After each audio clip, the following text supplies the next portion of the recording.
All right, the U.S. State Department says it is deeply concerned about the levels of violence against Christians and other groups in Nigeria.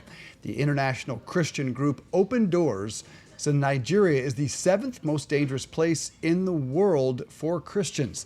The country's population is split evenly between Christians and Muslims, and Nigerian experts say Muslims have also been attacked by extremist groups like Boko Haram, seeking to establish its radical interpretation of Islamic law in the country.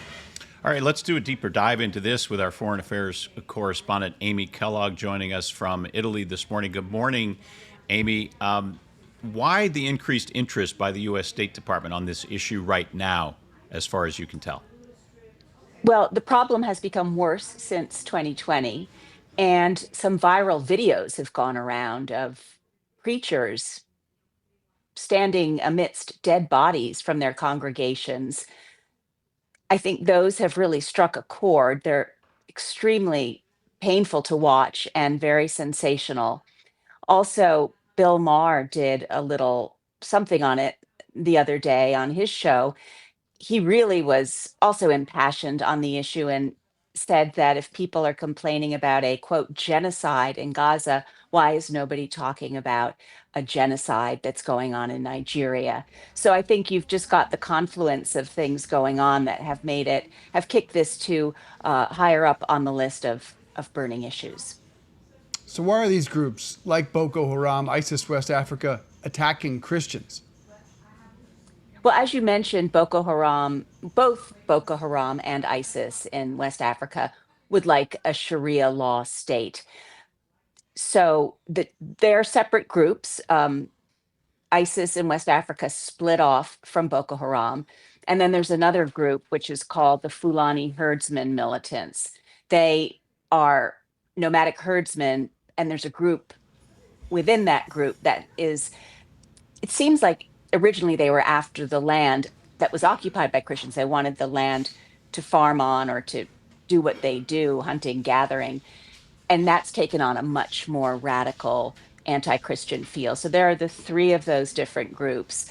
But the ISIS splinter from Boko Haram is interesting in that it is not as much against government as Boko Haram is, but it is equally Islamist. But it's wormed its way into the population by, much like Hamas in Gaza, by helping out in areas where government has not been able to reach on a humanitarian level. So it's a little bit worrying that they have entrenched themselves more into the population. And they also see it as a black and white struggle, Christians versus Muslims, whereas Boko Haram also has killed lots of Muslims they don't deem to be sufficiently pious.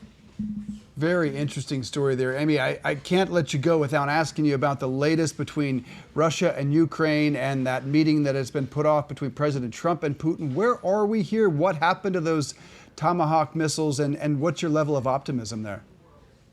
It is so destabilizing, all of this back and forth, and I can't imagine what it must be like for the Ukrainians and particularly for President Zelensky. It seems that Russia was not ready to meet uh, the United States, or at least Trump in this case, halfway.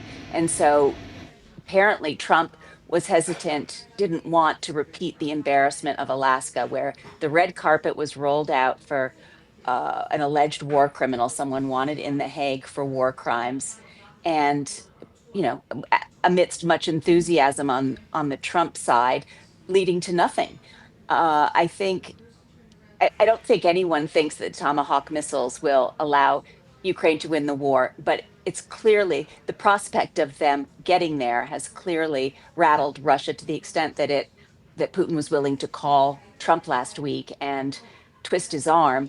So there is some belief that the Tomahawk missiles could continue to push Russia into a corner and maybe bring it to the point where it will make some compromises that Ukraine will find palatable. But it's really an incredibly complicated situation, and I just think that this diplomatic back and forth, going way forward and then stepping way back, is incredibly difficult to parse. Actually. And in the meantime, we continue to see drone attacks in Ukraine, causing devastating damage in the country. Yeah. Yeah. It just, I think Ukraine wants to see something from President Trump that says, we have your back. Amy Kellogg live for us in Milan. Always great to have Amy, one of the best right there.